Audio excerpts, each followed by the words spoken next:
Fala, meus brutões! Seja bem-vindo no outro lado, onde a gente vai viajando e explorando as trilhas vastas da sua mente. Com o quê?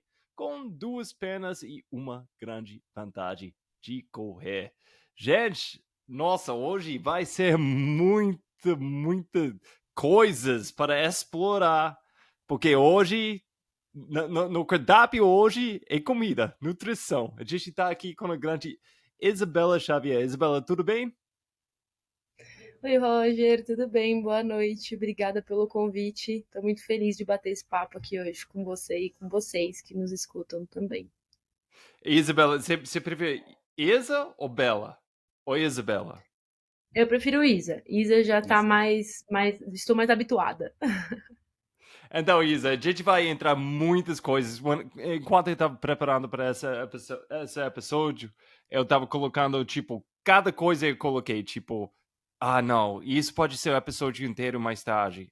Não, isso pode ser o episódio mais tarde. Não, e todas as coisas eu quero explorar, tipo, 1 hora, 2 horas, mas eu sei, a gente só tem não tem todas as horas no mundo agora mesmo, então vamos aproveitar o tempo que a gente tem no fim, onde eu quero explorar hoje é dá para chegar no seu pico, no alto de performance com comida natural. E mais específico, comida natural enquanto você está fazendo exercício. Até tipo, dia a dia, o jeito que você vai comendo, nossa, vamos usar isso, vamos fazer o episódio inteiro sobre isso outro tempo. Mas vamos falar sobre essa coisa de consumir comida enquanto você está fazendo exercício, enquanto você está fazendo uma coisa para performance e dá para fazer isso naturalmente.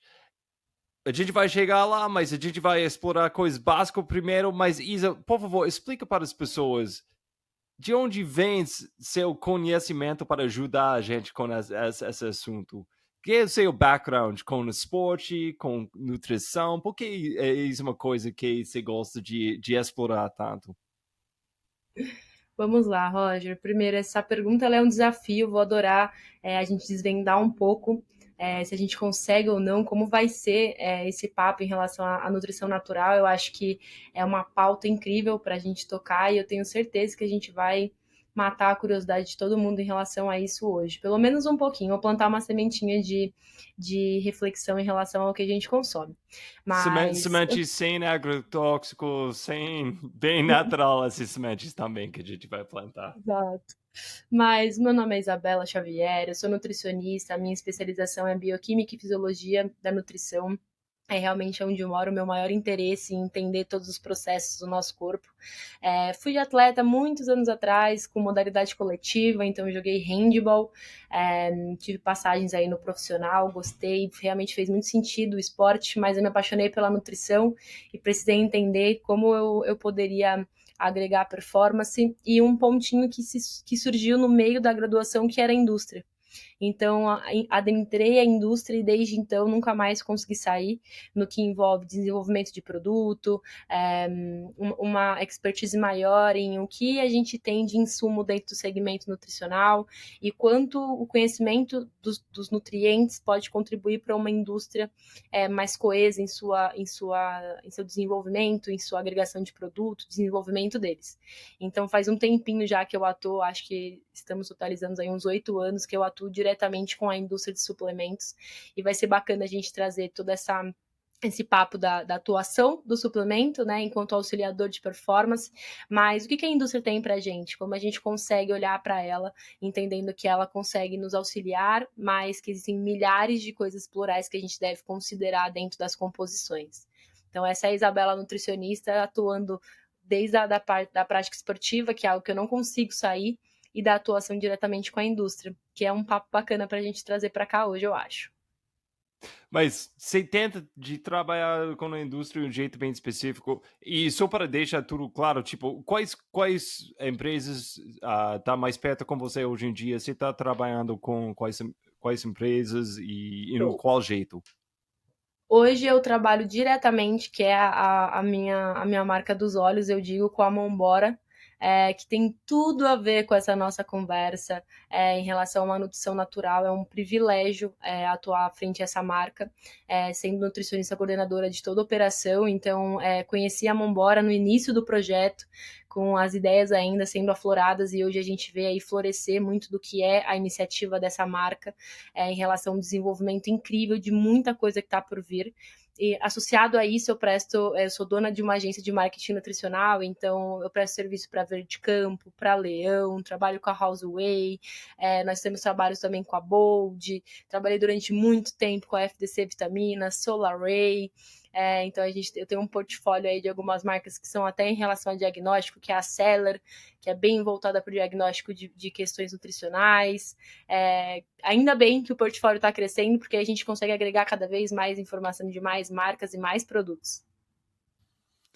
Bacana. E antes de ficar muito complexo, porque nutrição, quem tá ligado sabe que nutrição é muito complexo. E quando, ainda mais hoje em dia, tipo, a gente tem tantas informações, a gente tem tantas.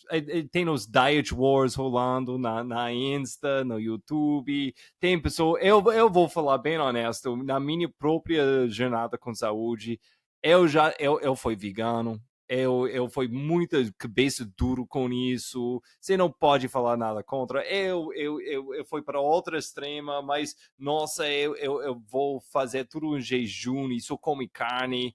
E eu fico muito com a cabeça dura com isso também. Eu fui para vários lugares para chegar no ponto onde a maioria do tempo eu só tenho que falar, eu não sei, com a maioria das coisas. Mas uma coisa eu sei, eu sempre estou tentando e fica mais natural. Em qualquer janela eu estou aprendendo, tipo, mais high carb, low carb, tudo assim. Eu sempre tento ficar mais natural com coisas. Mas antes de ficar muito complexo e perdido nessa mapa de dietas diferentes, vamos começar com um básico aqui. Vamos fazer uma volta das aulas aqui. Os fontes de energia. Os fontes de energia para o corpo. Os macros. O que é? Explica, porque a gente usa essas palavras carboidratos, gorduras, mas eu acho que a gente tem uma ideia, mas exatamente como o corpo vai processando essas coisas. O que é os fontes, primeiras fontes de energia para o ser humano? Vamos lá. Eu costumo dizer que nutrição é tão legal que todo mundo acha que sabe, né? Então, não tem uma pessoa que não tem um comentário para fazer frente à nutrição e que tem certeza porque deu certo com ela ou com o vizinho, né? Todo mundo sabe um pouquinho de nutrição e tem certeza que é a fórmula secreta. Eu digo que se emagrecimento ou performance tivesse uma fórmula secreta, a gente fazia igual receita de bolo. A gente só replicava e tava todo mundo atrelado à performance, ninguém quebrava, ninguém, né, tinha perda de sódio, se tivesse isso, a gente estaria num cenário ideal. E só bastava treinar, porque treinar às vezes é a parte mais fácil quando a gente descobre que a gente precisa evitar hiponatremia, que a gente precisa ter estoque de energia suficiente, que a gente precisa ter um músculo, e para a gente ter um músculo a gente precisa de nutriente. Então esse start, começar a falar sobre isso, falando sobre macronutriente, eu acho que é um início excelente, Roger. Primeiro porque eu acho que falta muito a compreensão de que a gente precisa dos três, né? De que o corpo humano precisa dos três. E quando a gente fala de nutrição esportiva, a gente não pode ignorar esse ponto nem por um segundo, né? Então, os macronutrientes, eles vêm com esse nome porque eles são grandes. Eles são nutrientes que precisam ser digeridos. E aí a gente fala do primeiro, eu acho que mais importante aqui, que é o carboidrato. Então, são moléculas hidratadas ali. A gente fala como carboidrato sendo a primeira opção de geração de energia do corpo humano. A gente tem alguns tipos de carboidrato, vai ser muito bacana a gente falar deles enquanto simples, deles enquanto complexos, mas o carboidrato ele vem com essa missão de gerar energia. O nosso cérebro é glicodependente. E aí, quando faltar glicose, que é essa molécula que vem a partir do carboidrato, então, quando a gente pega um carboidrato, que é essa palavra de nome bonita, a gente quebra ele, o que a gente tem é a glicose, e quando falta a glicose, o corpo fala: peraí, eu vou precisar converter alguma coisa aqui para ter essa energia, porque sem glicose o cérebro não funciona, a gente não sobrevive. E aí, ainda bem que o nosso corpo tem a capacidade de converter outras coisas nisso. Então, a gente vai entrar nesse papo já já. O carboidrato, então, ele vem sendo o substrato, nutriente, que a gente precisa ingerir em maior quantidade. E aí entram milhares de variações de dietas que a gente escuta, que aproveitam, né, justamente o fato do nosso corpo conseguir contornar qualquer situação de falta de outro nutriente, no caso do carboidrato, para produzir energia.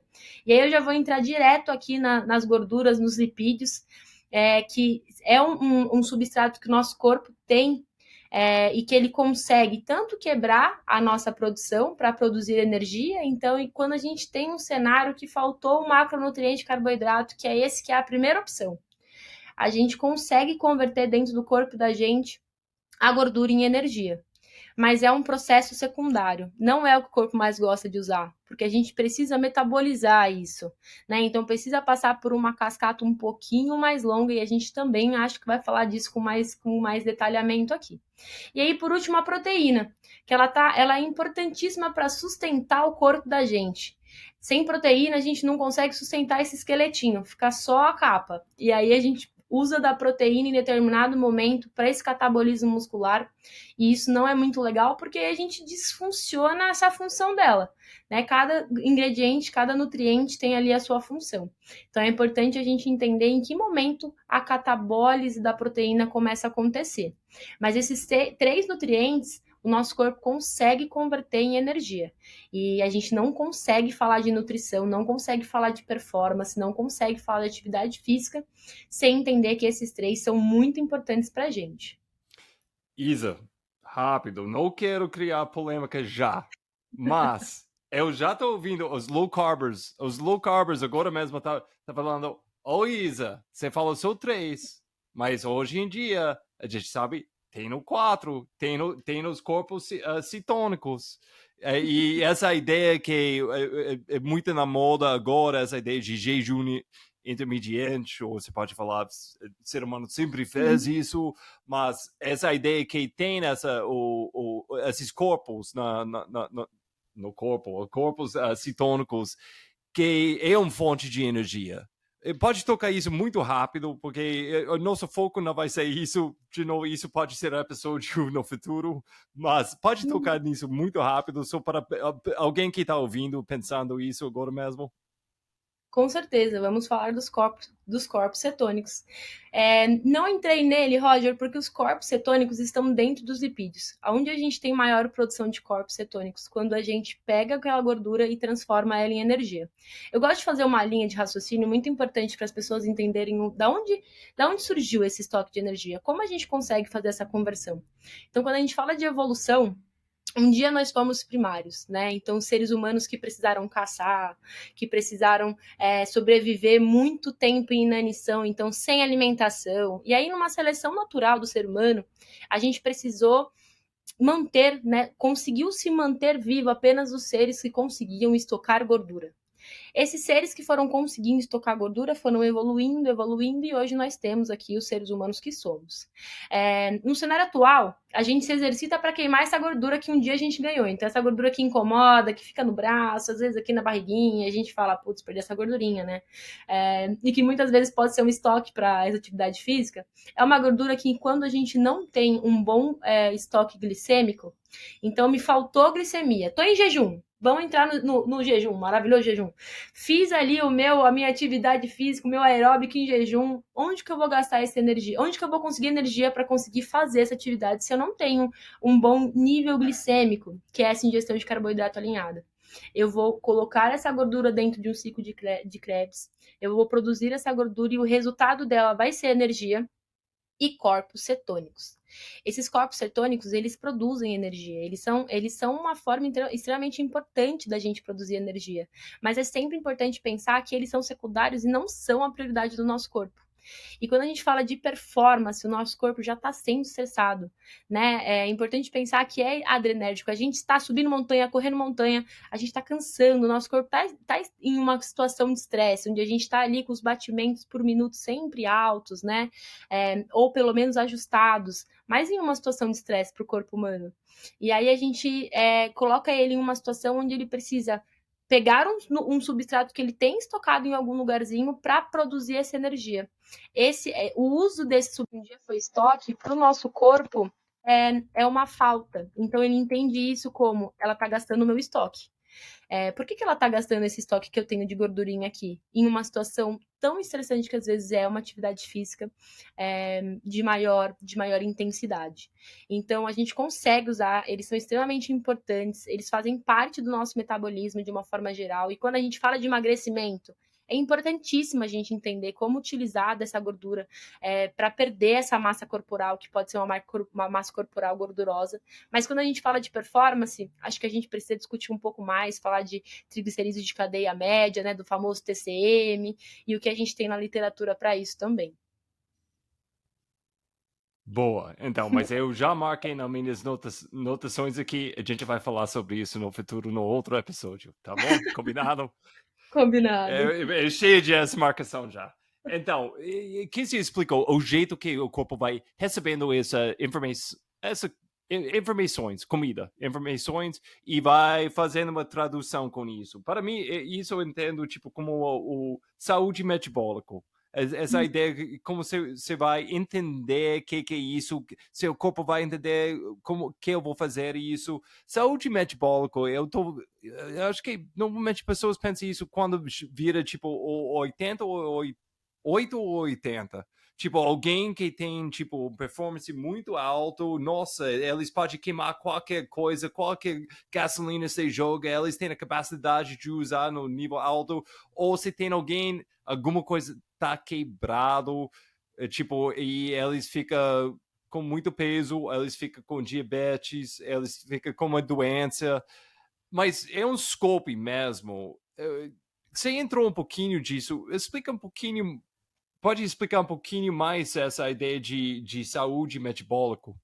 Posso super, Roger. Eu acho que quando a gente fala de um cenário de saúde metabólica, é um corpo funcional, onde ele consegue absorver o nutriente, entender esse nutriente, traduzir esse nutriente de uma forma que não cause resquícios para o corpo humano. Né, que ele consiga se manter vivendo usualmente, que ele consiga fazer uma atividade física. A saúde metabólica, ela envolve o fato da gente comer um carboidrato, ter uma correta produção de insulina, que pode ser convertida em açúcar imediato, que pode ser convertido em glicogênio muscular, que pode ser convertido em gordura. Né, que são as possibilidades que o carboidrato dão. Saúde metabólica é quando a gente ingere uma proteína e essa proteína ela vai contribuir diretamente com o catabolismo muscular, ou ela vai ter as suas funções dentro do papel imunológico, dentro da estrutura de carreamento do corpo humano. As proteínas são muito importantes quanto carreadores. É quando a gente consegue absorver e ter essa função da proteína. Saúde metabólica é também quando a gente ingere gordura, e essas gorduras elas são destinadas para a produção de hormônios, para a melhora das membranas celulares, porque nas membranas celulares nós temos ali as formações de fosfolipídios, em uma questão de apoptose celular e regeneração de células. Então, o que isso tudo significa? Saúde metabólica dentro desses macronutrientes, porque saúde metabólica é muito amplo, mas é quando a gente tem um corpo que consegue ingerir, absorver, metabolizar e manter o corpo humano funcionante. Em alguns cenários, a gente começa a ficar disfuncional. A falta, às vezes, de um desses nutrientes, a gente para de produzir energia de uma forma ideal, a gente não consegue ganhar músculo de uma forma ideal, a gente tem disrupções hormonais, e aí a gente apresenta quadros clínicos, uma fadiga excessiva, muitas vezes lesões de recorrência. E aí a saúde metabólica, ela envolve a gente entender o que o nosso corpo precisa, nas quantidades que ele precisa, da forma que ele precisa, dentro do cenário que a gente existe. E aqui eu acho que é o ponto-chave da nutrição e é onde os meus olhos mais brilham, é a gente entender a individualidade do ser humano. Então hoje a gente pega respaldo científico e existe lá 60, 90 gramas, 250 gramas, 1 grama de não sei o quê. Mas e a pessoa? Quanto essa pessoa pesa? Quanto essa pessoa tem de altura? O meu metabolismo é o mesmo do Roger, que é atleta há uma porrada de ano. Será que ele vai funcionar igual se eu decidir correr trilha agora? Ultramaratona? E será que é igual a uma pessoa sedentária que tem diabetes e síndrome metabólica? Será que a gente tem o mesmo cenário? Então, quando a gente fala de saúde metabólica, a gente precisa entender que cada indivíduo é um indivíduo com a sua pessoalidade e que os ajustes da nutrição e os ajustes de consumo, eles são muito importantes. E que a base sendo uma base natural, aqui a gente volta para esse ponto, ela é saudável e uma boa opção para 99,9% dos casos, porque a gente precisa muitas vezes do básico em uma concentração direcionada para que a gente consiga ter um organismo saudável metabolicamente. Então, vamos entrar nessa ideia de performance ou exercício dia a dia. Uhum. Se, alguém sai a casa, eles vão para a academia ou eles vão para a trilha e eles começam a fazer exercício. E talvez eles comeram antes, talvez não. Mas eles só vão correr ou fazer exercício para 40 minutos, vamos falar. Que está rolando com esse estoque que está falando? Que é a preferência do corpo nessa primeira parte da exercício? Que normalmente, dia a dia, pessoas normais que estão ouvindo, vai ser isso, 40 minutos. Que está rolando dentro do corpo? Né? Tipo, para pegar a preferência do corpo durante esse tempo. Joia. A preferência do corpo, a primeira coisa que o corpo vai usar sempre numa atividade física é em um indivíduo alimentado, hein? Então, vou colocar aqui uma pessoa que acordou de manhã, tomou café da manhã e foi treinar para fazer uma atividade de 40 minutos. Essa pessoa, o primeiro substrato que o corpo vai usar, então vamos considerar aqui como se a gente fosse realmente queimar um substrato, né? Usar de combustível. A primeira opção que o corpo olha e fala, vou usar esse aqui, é o carboidrato. O nosso corpo ele dá prioridade para o carboidrato, porque depois disso a gente no momento que a gente for usar a gordura ou a proteína, que são os dois outros nutrientes que a gente comentou que conseguem ser convertidos em energia, o nosso corpo vai fazer um processo que a gente chama de gliconeogênese. Esse processo é quando a gente pega uma outra molécula e converte ela em glicose. E o carboidrato, ele é o quê? Ele é a glicose. Então a gente usa primeiro esse carboidrato disponível, que está ali mesmo, na corrente sanguínea. Então a gente ingeriu um carboidrato, a insulina é imediatamente liberada, para a gente conseguir absorver essa glicose para dentro da célula e gerar ATP, gerar energia. Esse processo é um processo rápido, né? Quando a gente fala de carboidrato simples, o nosso corpo está apto para fazer isso. Então, esse indivíduo alimentado, tomei um café da manhã, tô indo fazer minha atividade física. A gente vai utilizar essa glicemia circulante, que tá ali, prontinha, né? Estocada no glicogênio, muitas vezes convertida. E aí a gente utiliza também os estoques de glicogênio muscular, que são os que estão no músculo da gente, que não é ainda sobre catabolismo, porque são estruturas diferentes. Então a gente tem um estoque de glicogênio que fica no braço da gente, que fica na perna da gente, que fica no músculo treinado. E um estoque de glicogênio hepático. Então tem uma reservinha de glicogênio que fica estocada lá no fígado da gente. Aí agora, Roger, eu vou ser uma pessoa que sair para fazer o meu cardio em jejum. Então eu vou fazer 40 minutos de treino sem comer nada. Ou com uma refeição do dia anterior, mas vamos considerar realmente um cenário de jejum. Nesse ambiente, em um período curto de atividade, que depende muito da intensidade, o meu corpo já começa a utilizar a gordura que a gente tem disponível. E aí, como ele faz isso? Ele usa dessa gordura, que é uma molécula bem maior, que precisa passar por um processo mais longo, para produzir essa energia. E aí a gente tem tanto a produção de energia quanto de corpos cetônicos, que também são energéticos. Então a gente utiliza dessa degradação para produzir energia. E aí um ponto importante que as pessoas acham que tem um primeiro, segundo, terceiro. Mas no momento que a gente começa a utilizar a gordura ali, a gente já começa o catabolismo muscular, que é a utilização das proteínas para a produção de energia. Então, baixando a glicemia muscular, a gente já começa a estimular uma enzima responsável, que são as proteases, que são responsáveis por fazer essa conversão de proteína em energia. Então, é um processo muito concomitante com a gordura, não são processos muito distantes, assim. E é por isso que em cenários, muitas vezes, de jejum intermitente, a gente tem uma perda muscular um pouco expressiva no indivíduo pouco treinado. Então, vamos trazer aqui o cenário habitual de uma pessoa que quer emagrecer. Tem uma baixa muito grande de carbo, um aumento muito grande de exercício cardiovascular, né? Então, os cardios, as corridas, e essa pessoa tende a perder um pouco de estrutura muscular, não só que se dá gordura. Então, normalmente, esse cenário, essa é a preferência que o organismo dá. Então, em breve eu vou entrar, tipo, prática, que isso significa na comida de verdade, tipo, que você vai falar, tipo, o que seria bom comer antes e depois. Mas, então, isso que aconteceu durante essa atividade, e você até entrou em jejum também, ou com café da manhã, mas depois, o que está rolando? Você acabou, você volta para casa, ou você toma um banho, você vai para trabalhar, o que está rolando dentro do corpo agora?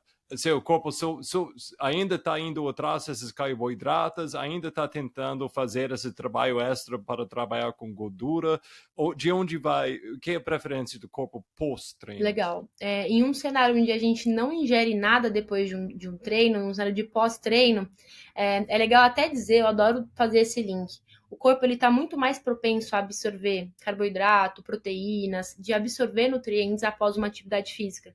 A gente tem, inclusive, um cenário de pós-treino de atividades de alta intensidade, uma recuperação muito rápida do glicogênio muscular.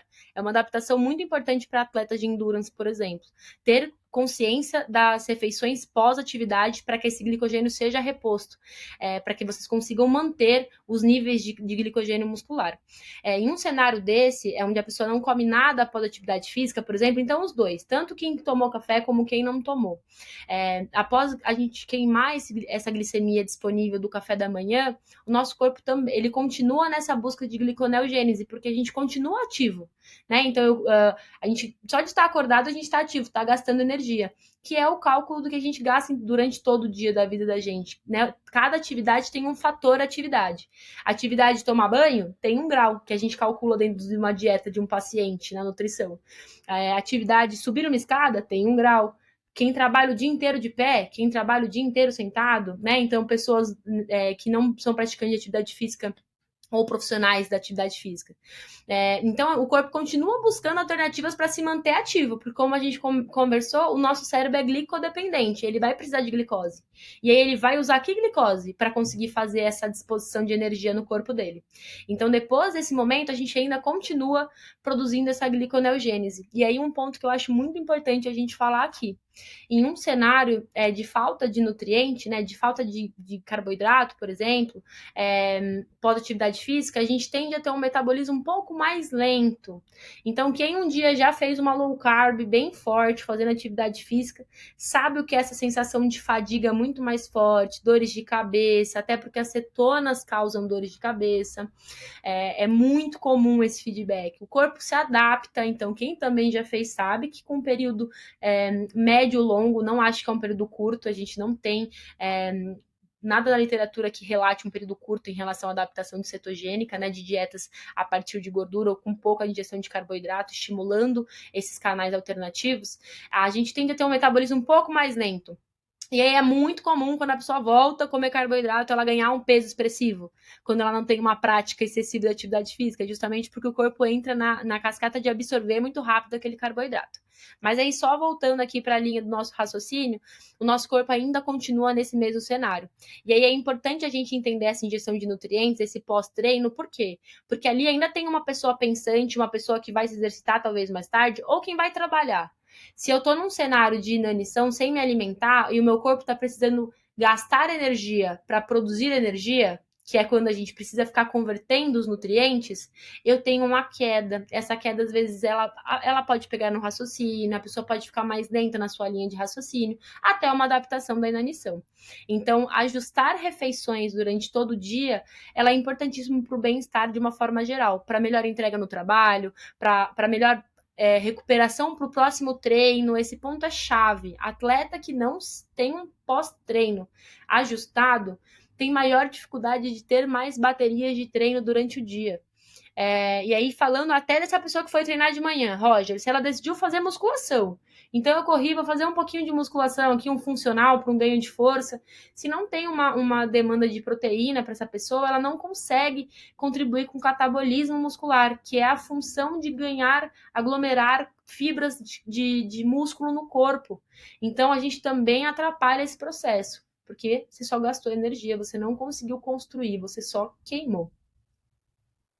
Então, com seus clientes, pessoas dia a dia que você vai dando dicas, o pós-treino, me fala, tipo, percentagens e comida de verdade que você fala para eles comer. Uhum. Tipo, qual percentagem de proteína, qual percentagem de carboidrato e, em prática, que é o prato ou o liquidificador, como ele está nessa situação. Legal, essa pergunta eu até peguei algumas referências em relação à gramagem, Roger, mas eu acho muito relativo a gente trazer essas gramagens, porque a gente vai ter atleta escutando a gente, também gente habitual, né?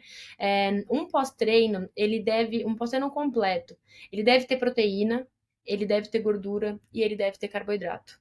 Ele precisa dessas três moléculas para a gente ter saúde metabólica, para que a gente não preencha somente uma das lacunas do que a gente precisa para o nosso corpo entender que ele está saudável, podendo continuar dando, continuar suas atividades diárias. Então, um prato ideal, né? Ter um almoço com os três grupos de alimentos, né? Então, com construtores, reguladores e energéticos. Reguladores, eu falo, quando a gente fala da alimentação natural, Roger, aqui entra muito os vegetais, que são fonte de micronutrientes, alimentação de verdade, aquelas que a gente precisa mastigar também. Muitas vezes, num cenário onde a pessoa não consiga fazer uma refeição imediatamente pós-treino, entra super os suplementos aqui. Então, ter um suplemento de proteína, ter um suplemento de carboidrato. É importante a gente entender a individualidade dessa pessoa. Então, um pós-treino, às vezes o seu pós-treino não vai ser o meu pós-treino. E isso está tudo bem, porque dentro da sua dieta, ao longo do seu dia, as disposições desses nutrientes precisam ser diferentes, de acordo com o seu objetivo. Então, se eu tenho uma paciente que está no momento de perda de peso, logo após o treino dela, talvez seja ideal a gente conseguir contribuir com o catabolismo muscular. Eu quero que ela ganhe massa muscular. O carboidrato dela pode ser pouco. A gente pode falar de um whey concentrado, por exemplo, que tem uma concentração baixa de carboidrato e uma concentração grande de proteína. Agora, se eu estou falando de um atleta de um corredor mesmo, né? De um atleta de 10 km, 12 km, é importante ele ter um pouquinho de carboidrato na alimentação dele, porque ele vai precisar repor esse glicogênio muscular que ele gastou. Manter esses estoques em dia auxiliam quando ele for fazer uma prova, auxilia no preparo da prova, então que ele tenha disposição para um segundo treino voltado para musculação ou corrida, não sei, depende da prova do atleta ali. Mas o cenário ideal é onde a gente consiga ter qualitativamente os três nutrientes ali dentro de uma composição de refeição.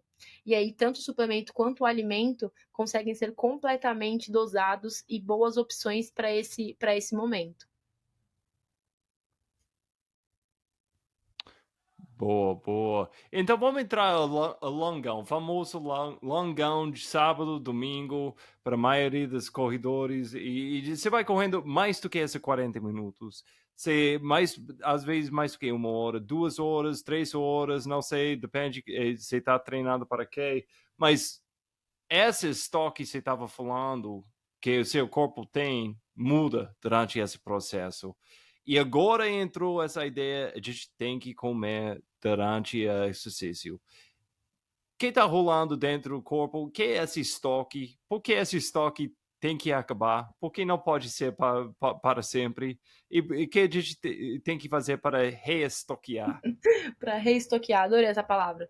Hoje a nossa recomendação clássica, principalmente de carboidrato, que é o que a gente tem em estoque, né? Eu sempre brinco, a única coisa que a gente tem capacidade de estocar no corpo humano é carboidrato ou gordura. A gente não estoca proteína. Se fosse fácil estocar proteína, a gente sentava com um pote de whey e dava certo. Mas não dá para estocar proteína.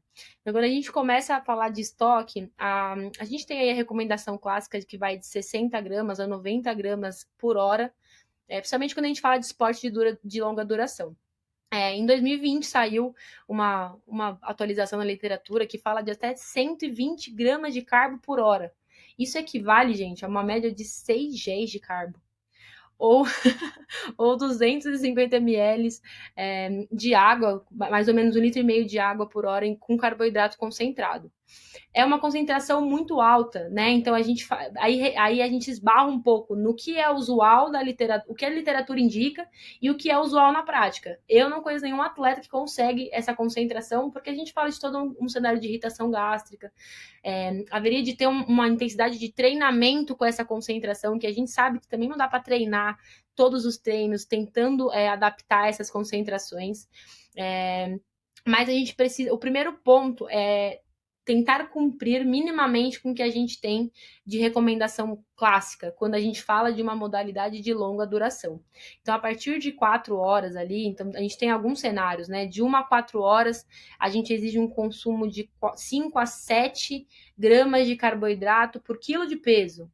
Né? Então, um pouco mais. Agora, acima de 5 a 6, numa modalidade intensa, a gente já fala de 10 gramas por quilo de peso por atividade. Então, é realmente muito específico a gente chegar nessas concentrações. E uma demanda que a gente tem em literatura é que muitas vezes, como eu comentei, não é tão usual. O cenário ideal, a partir de 40 minutos, com uma intensidade moderada, a gente já começa a depreciar esse carboidrato e precisar usar gordura para isso. E é nesse momento que entra a suplementação. É ela que vai reduzir essa questão da fadiga, é ela que vai recompor esses estoques de glicogênio. Em cerca de 5 a 10 minutos, o metabolismo já consegue, até menos, tá? Principalmente para atletas de intestino treinado ali. A gente já consegue converter essa glicemia a ser absorvida para a gente conseguir direcionar uma boa prática esportiva. Para quê? Para que a gente não precise diminuir a intensidade do exercício, para que a fadiga não seja tão forte, para que a gente faça a atividade com uma frequência. Então, o nosso maior desafio, o desafio de todo atleta, na verdade, é conseguir esse equilíbrio. De manter a intensidade da atividade física, e para isso a gente também precisa manter essa glicemia. Então, eu atrelo muito uma coisa a outra. Para que você consiga manter a intensidade da sua atividade, você precisa manter o seu corpo num cenário ideal, onde ele consiga praticar essa atividade. Eu sempre dou o exemplo de um carro. Quando a gente vai dirigir, a gente coloca o combustível, e por mais que esteja na reserva, a gente já sabe que está na hora de abastecer, né? Porque o corpo está apitando, está na hora de abastecer, abastece. Treinando o organismo em relação à nutrição, a gente sabe a hora de usar um carboidrato. E o que a gente tem de recomendação fica em torno de 30 a 40 minutos, dependendo da intensidade. 30 se a intensidade for muito mais forte, 40 se for de média intensidade, moderada, média não, moderada.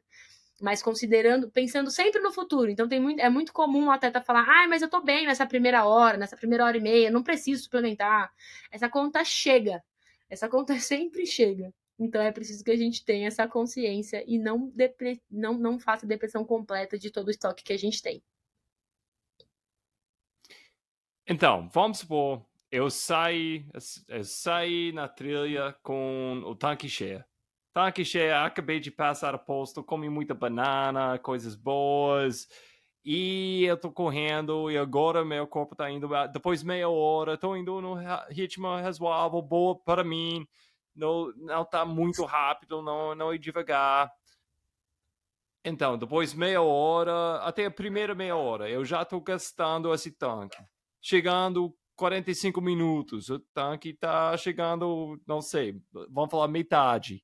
Depois de uma hora, o tanque tá chegando aí. Então, talvez é uma boa ideia, antes de chegar no zero nesse tanque, eu vou colocar alguma coisa, né? E que eu tô entendendo aqui, carboidrato, né? Mas a coisa que não é todo carboidrato é igual. A gente tem um scope de carboidrato.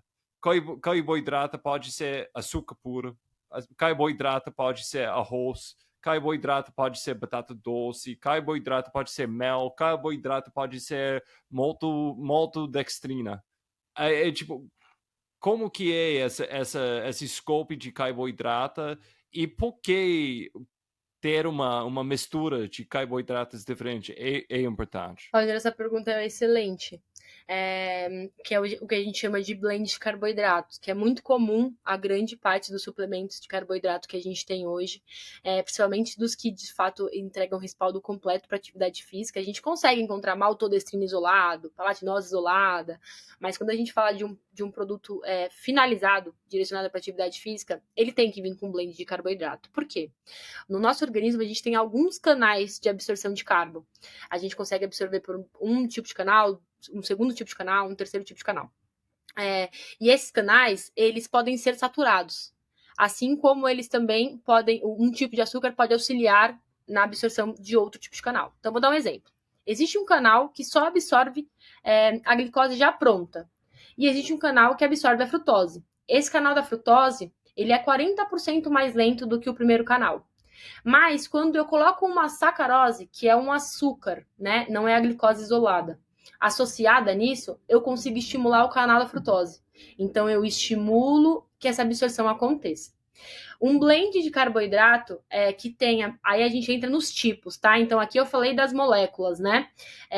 Os tipos de carboidrato, eles são os simples e os complexos. Os carboidratos simples, eles tendem a ser absorvidos muito mais rápidos, porque eles são moléculas pequenas. Então, eu sempre falo a ideia do código.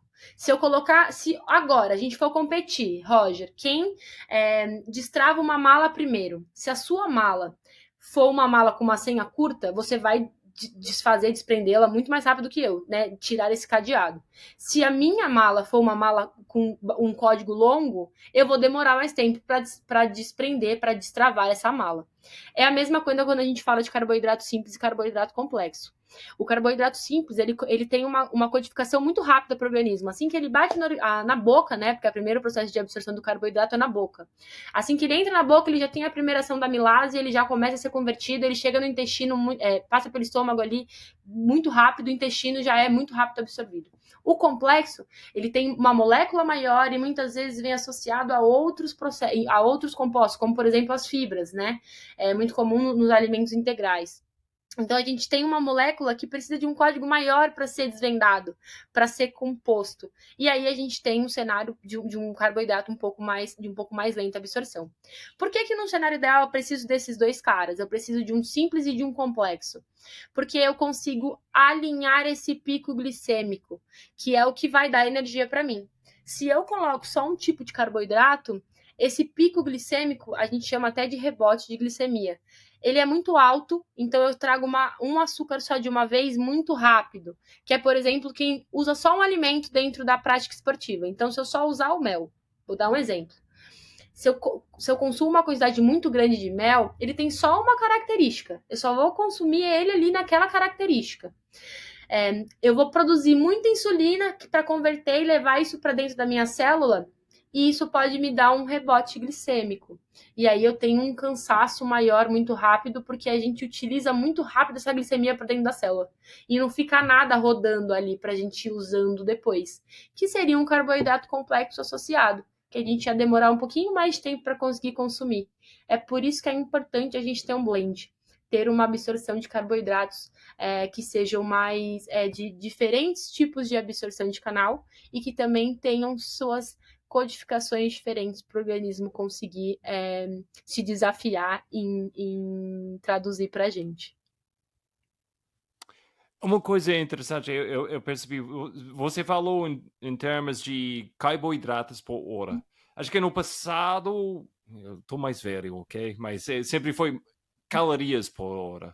E eu percebi essas últimas, vamos falar, 10 anos, essa mudança, ainda mais esses 5 anos. Pessoas pararam de falar tanto quantas calorias você pode processar e quantos carboidratos você pode processar. Então, primeiro, por que, na sua opinião, essa mudança aconteceu? Segunda, vamos olhar exemplos de carboidratos práticos. Tipo, porque você falou até 120 carboidratos por hora. Isso seria, tipo, olhando comida natural, isso seria, tipo, 7 bananas, alguma coisa assim. Então, primeiro essa ideia de focando nas calorias por hora ou carboidratos por hora, e depois que isso significa quando você está olhando de que se tem que consumir durante uma hora. Tá joia. Essa mudança, Roger, eu particularmente fico muito feliz que ela tenha acontecido, porque a gente parou de falar um pouco só de calorias mesmo, porque dentro da caloria a gente pode ter proteína, dentro da caloria a gente pode ter lipídio, e quando a gente pega e fala de gramas de carbo por hora, eu tô sendo muito específica na precisão desse dado. Então as pessoas começaram a entender que não é a mesma coisa consumir uma bolacha recheada e um gel de carboidrato, ou não é a mesma coisa a gente consumir uma bananinha e um whey protein, uma barra proteica no meio da atividade física. A especificidade do nutriente, quando a gente fala de gramas por hora do nutriente específico, é muito mais atrelado à precisão de dados. E na nutrição a gente precisa desses dados, que muitas vezes ficam aí meio dissipados quando a gente fala de caloria. É o que a gente falou, a combustão de cada um desses nutrientes é diferente. Não dá pra gente falar de caloria total. Se fosse, é a mesma coisa quando uma pessoa está buscando por emagrecimento e acha que uma dieta de 800 calorias vai cumprir com o emagrecimento que ela quer. Mas 800 calorias de quê? De qual nutriente, de qual alimento você está consumindo, porque dependendo de qual alimento for, tá fadado ao erro, porque é um nutriente que tem uma capacidade engordativa muito maior. Então, por mais que sejam as mesmas características, a gente torna esse ambiente metabólico insustentável, disruptivo. Mas quando a gente fala, por exemplo, de 5 gramas de carbo, nessa associação de carbo por hora, então sim, 120 gramas de carbo por hora, a gente precisa entender a energia que isso vai gerar. Esse dado é um dado recente, que é bem atrelado à questão do endurance, então eu trouxe ele para a gente conversar, mas ele é pouco usual mesmo. Justamente porque a literatura foi o que a gente conversou recentemente. A literatura não respalda a gente tudo que a gente precisa. Acho que a gente precisa ter uma linha de pesquisa muito mais afinco em relação ao que é o endurance, o que são os atletas de ultramaratona, qual é o gasto exato de vocês. O que a gente tem muito voltado ao natural é justamente o respeito em relação ao metabolismo, é o respeito em relação ao volume de ingestão. Então, se a gente fala, por exemplo, de 7 bananas, o meu organismo entende muito mais 7 bananas, dependendo do que um carboidrato em pó, de uma molécula já pronta, né? Que é, por exemplo, posso falar aqui, talvez a maltodestrina, que é um potencial irritante gástrico em grande concentração. Mas é sempre importante associar. Se eu falo de 5 gramas de carboidrato por quilo por hora, assim, é uma média de 5, porque o carboidrato é uma molécula com 4 gramas. 5 vezes 4, a gente fala sempre de uma concentração ali por hora de 20 gramas de carbo, de 100 e poucas calorias, 130 calorias, depende um pouquinho. Falando do que é usual, né? Então, por exemplo, de um gel por hora.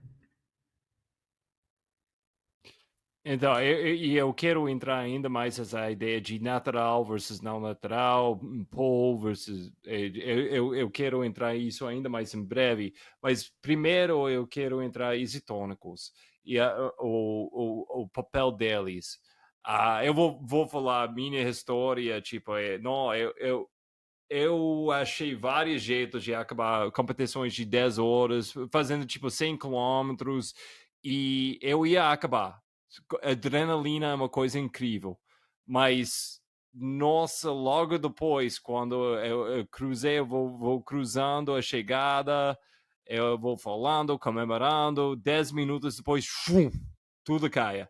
E normalmente meu corpo literalmente cai no chão e meus músculos tá fazendo essa dança. Pum, pum, pum, pum, pum, pum, pum, pum, pum, pum. É uma coisa surreal. É tipo, e eu demorei anos. Bem honesto, eu fico bem, tipo, não, eu vou resolver isso desse jeito, eu vou resolver desse jeito. Mas finalmente, quando eu aceitei, eu precisava muito mais isotônico. Para mim, Roger, funciona bem. Isso é uma coisa comum, e onde entra o que é isotônico e por que tem esse efeito, pelo menos para mim. Pode ter esse efeito para você e para muitos atletas que demoram muito para assumir, por exemplo, o uso de isotônicos ou cápsulas de sal, né? Então a gente precisa falar de um assunto importante quando a gente fala de isotônico, que é a hiponatremia, né? Que é o fato da gente chama hiponatremia, que é o fato da gente perder sal, né? Não ter sal suficiente ali, a perda de sódio associado à atividade física ou uma ingestão hídrica elevada. Também acontece, quando a pessoa toma só água, a gente tem ali uma diluição desse sódio. E aí a gente também pode ter aí como consequência esse quadro. Mas os eletrólitos, eles participam diretamente das funções do organismo, contração muscular, geração de impulsos nervosos e o equilíbrio hídrico. A gente precisa dos eletrólitos para isso. E o isotônico, ele é uma estratégia de consumo para o atleta, porque ele traz a água, que é uma super... A gente precisa da água, a gente precisa hidratar. A água auxilia no processo de absorção de carboidrato. E o sódio, o isotônico em si, ele traz a questão da água, uma boa ingestão de sódio e essa reposição de eletrólitos. Não tem como a gente fazer uma prova se a gente não contrai muscular. A gente precisa. Não tem como fazer uma prova sem estímulos nervosos. Então, a perda desse tipo de composto, que a gente chama de micronutriente, ela acarreta em um cenário de desgaste físico, de comprometimento de performance, que muitas vezes é superestimado. As pessoas esperam chegar em um quadro de cãibra pontual extremamente grosseira para entender que é preciso o consumo dos isotônicos. Ou até mesmo, eu cito aqui claramente a cápsula de sal também, porque ela é uma estratégia. O uso do isotônico ele vem muitas vezes atrelado a outros nutrientes, né? Então a gente fala do fósforo, do potássio, a gente fala do magnésio, que são nutrientes sempre associados aí ao isotônico, mas que são diretamente, fazem comprovadamente muito bem para a prática esportiva. E a gente sempre fala de um consumo ali dentro dos 60 minutos de uma atividade física. A recomendação é sempre ingerir uma quantidade intercalada, justamente para que a gente não tenha um cenário de muita vontade de fazer xixi, somente desses ultramaratonistas, quando a gente fala de uma prova um pouco mais longa, isso pode acarretar aí no tempo de prova. Mas é importantíssimo. Não tem como a gente falar de performance e não falar de reposição de eletrólitos. Questão de xixi, vou falar, se eu passo umas horas sem fazer xixi, isso é um sinal para mim, eu tô fazendo alguma coisa errada. Então, eu sempre, depois de 10 horas de uma prova, eu sei ter xixi, eu vou comemorando o xixi. Então, mas uma coisa eu quero entrar aqui, isotônico, rápido com isso também. Você falou sal, mas não é só sal também. Tem outras coisas com Tem outras isotônico coisas. também. O isotônico a gente fala principalmente de potássio, magnésio, o próprio cloro, o fósforo, que costumam ter uma alta concentração. Esses eletrólitos a gente chama de micronutrientes, eles são reguladores. Eles não produzem energia, eles não têm nada a ver com produção energética, mas eles regulam o nosso sistema. Mais uma vez falando de carro, porque carro a galera entende bem. É tipo óleo. O óleo ele não vai fazer combustão, não vai fazer o carro andar, mas sem o óleo algum problema você vai dar no motor ali. Em algum momento ele vai ficar disfuncional. Então aqui a gente entra com os nutrientes que são reguladores. E não dá para não citar o sódio, não dá para não citar o fósforo. Eles vão tornando todas os processos, vão adaptando todos os processos para que a gente tenha um cenário ideal para produção de energia, um cenário ideal para uma boa queima do combustível que a gente vai utilizar. Mas, com certeza, tem outros nutrientes aqui. Aí a gente entra mais uma vez, Roger, na questão do natural. Hoje, normalmente, os isotônicos vêm fortificados com esses micronutrientes, né? Então, a gente encontra ali os nomes de ingredientes industriais dentro dessas capacidades. Mas a gente tem, atualmente, e é a principal fonte, alimentos, fontes de potássio, alimentos, fontes de magnésio. Por que a gente não utiliza esses alimentos como fonte? Por que a gente traz ele isolado dentro de um suplemento, né? Muito bom, porque isso é a nossa próxima coisa que a gente vai falar. É uma coisa que você já tocou várias vezes durante essa conversa até agora, mas por que natural? Por quê? Eu acho que é muito comum pessoas falarem, tipo, ok, treinar assim é uma coisa, mas o dia de performance e o dia da prova, as regras são diferentes.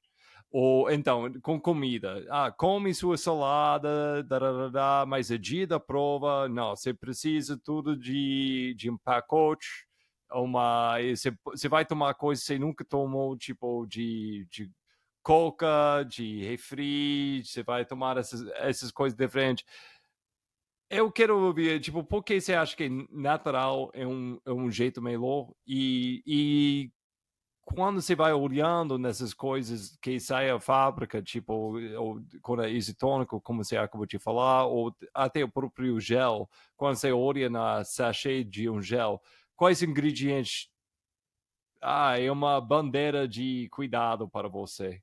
Joia, eu vou começar essa resposta dizendo que o que não é natural, né? Falando um pouco do contrário. É um avanço da ciência. E se é um avanço da ciência, a gente tem como olhar para isso tudo com cuidado também, com atenção, porque hoje viabiliza muita coisa. Então, foi por ser sintético que a gente conseguiu avançar muito na ciência. A gente precisa validar isso, né? Então, hoje a indústria ela consegue viabilizar muita coisa dentro da suplementação que um dia foi inimaginável, né? Então, quando a gente fala de gel no passado, Roger, como era isso, né? Não existia esses superfoods. É completamente outro universo, assim. E hoje a gente já consegue entender alguns avanços da indústria que permitem que a gente tenha ali uma suplementação que não seja natural. Mas eu acho que isso, inclusive, é um dos pontos de atenção. Então, eu costumo brincar até em ativação. Eu realmente converso muito com o público da Mambora. Eu gosto de estar sempre presente para conversar com o consumidor. Estou falando da Mambora porque é uma linha natural, uma marca de produtos naturais. Assim como, por exemplo, a Leão também é. A Leão é uma marca de insumos naturais. Por que é importante a gente conversar com essas pessoas? Porque muitas vezes elas estão consumindo no produto tradicional, no produto, né, no concorrente, no que a gente tem de opção ali na categoria desses produtos, coisas que elas nem sabem o que são. Elas não sabem decodificar aquele nome que está dentro daquela tabela nutricional, né? E aí eu já pego até mais um ponto que você trouxe. Que atenção você tem? Eu tenho atenção e eu peço para que os meus pacientes e esses clientes que a gente tem a oportunidade de conversar busquem entender o que é esse nome diferente que está nessa embalagem que você não sabe o que é e você está consumindo todos os dias. Então, essa sementinha foi o que a gente falou. Vamos plantar algumas sementinhas de intenção, né? De questionamento do que a gente está consumindo. Então, muitas vezes, esses nomes, eles são nomes químicos, eles são nomes processados. E que, a longo prazo, não vão trazer sempre benefícios para o organismo da gente. Eles podem trazer, eles podem estar atrelados à performance, eles podem ter algumas comprovações, mas a longo prazo, quando a gente fala de um consumo frequente, muitos desses químicos ainda não são nem estudados de forma suficiente para que a gente consiga dizer, não, eles fazem só o bem mesmo. Assim como hoje a gente já vem entendendo uma série de corantes que são proibidos em várias partes do mundo, em outras não, uma série de aditivos químicos e conservantes que já sinalizam uma série de desenvolvimento de câncer, estímulos de genes voltados para esse tipo de disrupção metabólica, que causa um câncer, um problema intestinal específico, que desenvolve talvez uma gastrite ou qualquer outro desconforto gástrico que a longo prazo vai causar desconforto, que a algum momento vai chegar. Então, quando a gente fala da alimentação natural, Roger, é uma linha que eu sigo na minha vida, além de nutrição, porque a gente está falando de um alimento. E esse alimento, o nosso corpo consegue identificar muito melhor do que um composto químico 90% das vezes. A gente pode usar o composto químico como um auxiliador de performance, e em muitos casos eles não têm caso negativo algum. O que a gente tem de comprovação, inclusive, é extremamente positivo e consegue viabilizar uma série uma série de processos que auxiliam a performance. Mas, em contrapartida, a gente tem uma série de respaldo que fala sobre o composto químico sendo um disruptivo gástrico. E aí a gente fala gástrico-intestinal, e aí a gente fala do intestino como o segundo cérebro do corpo. Ele tem infinitos neurônios, e aí a gente, né, são mais de 500 milhões de neurônios. Eu até peguei esse dado para a gente dividir. Será que o nosso intestino está pronto para receber esse monte de demanda química que muitas vezes ele não respeita nenhum processo de absorção rápida do próprio organismo, do próprio intestino? Então, o natural, para mim, ele é o que o nosso corpo tá capaz de absorver.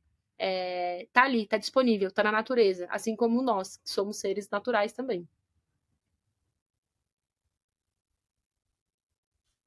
Então, além do sachê do gel, quer dizer, eu acho que foi muito interessante que você falou sobre essas coisas.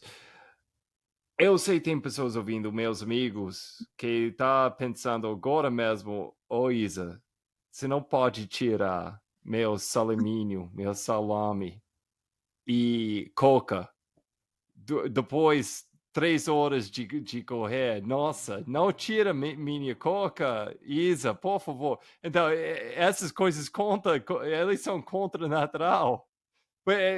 Na verdade, alguém colocou aí, porque eu fiz várias perguntas na Insta essa semana para pessoas compartilhar receitas. E eu falei, que se come natural? E muitas pessoas responderam até, que se come natural? Salaminho. Tipo, E alguém me mandou uma mensagem, tipo, Roger, todo mundo tá falando salaminho, isso não é natural. Tipo, eu sei. Mas mas com isso, é uma coisa. Eu quero. Se você quer falar sobre esses alimentos específicos, você pode. Mas a ideia também. Se entra essa coisa, se não tiver outras opções, ou você fica num ponto meio desesperado, é tipo. Na sua opinião, quero ouvir a sua opinião. É melhor comer alguma coisa ao invés de, tipo, essa ideia de perfeição.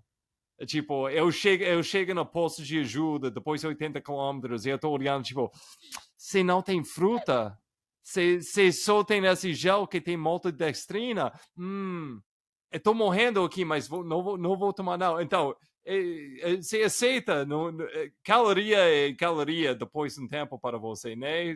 Tipo, eu tenho que comer alguma coisa. Vou te dar um exemplo bem honesto. Tipo, eu estava fazendo cambotas. Eu fiz 3 provas dentro de uma prova. Eu fiz 10 quilômetros e depois eu fiz 25 quilômetros e o próximo dia eu fiz 45 quilômetros. E o que aconteceu? O janta não aconteceu aquela noite. Eu sabia eu estava precisando comer. Mas todo mundo cancelou, chegou 10 horas da noite, eu tipo, puxa, eu não comi nada. Eu corri 2 provas durante o dia, amanhã da manhã eu tenho uma prova, uma outra para correr. Então, eu achei uma espaguete, eu nunca comi espaguete, eu não expliquei isso para a galera, nunca comi espaguete. Desculpa, o cara que fez o espaguete, provavelmente está ouvindo, foi nojento esse espaguete. Eu comi um pratão, eu acordei 2 horas da manhã morrendo de fome. Eu coloquei ovo em cima desse espaguete nojento. Qualquer coisa a gente tinha na cozinha, eu joguei em cima. Muito fora do padrão para mim. Mas eu sabia, nossa, meu corpo tá faltando caloria. Eu preciso de caloria, porque senão eu vou quebrar amanhã. Então, explica um pouquinho, tipo, óbvio não é ideal, mas a gente não mora no mundo ideal. Roger, extremamente válida essa pergunta. Extremamente válida. A gente fala. Quando eu comentei sobre os superfoods, né? Então, os superalimentos que a gente tem hoje, a gente pode falar, por exemplo, do que é existir um gel de carboidrato com maltodestrina. Então, um dia lá atrás, as pessoas, para elas conseguirem fazer uma prova de corrida, ou elas usavam frutas secas, ou elas usavam banana, ou elas usavam as próprias frutas. E em um cenário esportivo, esse alimento, ele atrapalha a performance. Né? A gente tem uma quantidade de fibra ali para digerir, a gente tem uma quantidade. O simples fato de mastigar é um fato que pode diminuir um pace. A gente entende todas essas questões da própria atividade física. Então, um dia, esses alimentos, eles não existiram. E eles não viabilizaram, foi impossível as pessoas chegarem no pace que a gente tem hoje, na performance que a gente tem hoje, se esses alimentos não tivessem sido desenvolvidos um dia.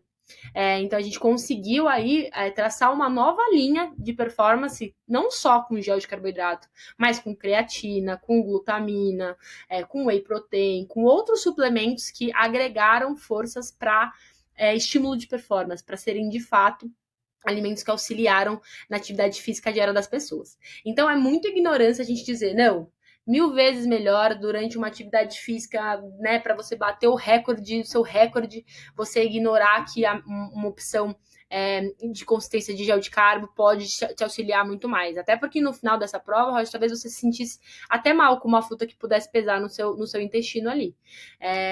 Então a gente precisa entender qual é o objetivo daquilo. Né? Você está treinado o suficiente para conseguir usar uma fruta, para conseguir usar um alimento? Essa fruta vai ter energia suficiente para você?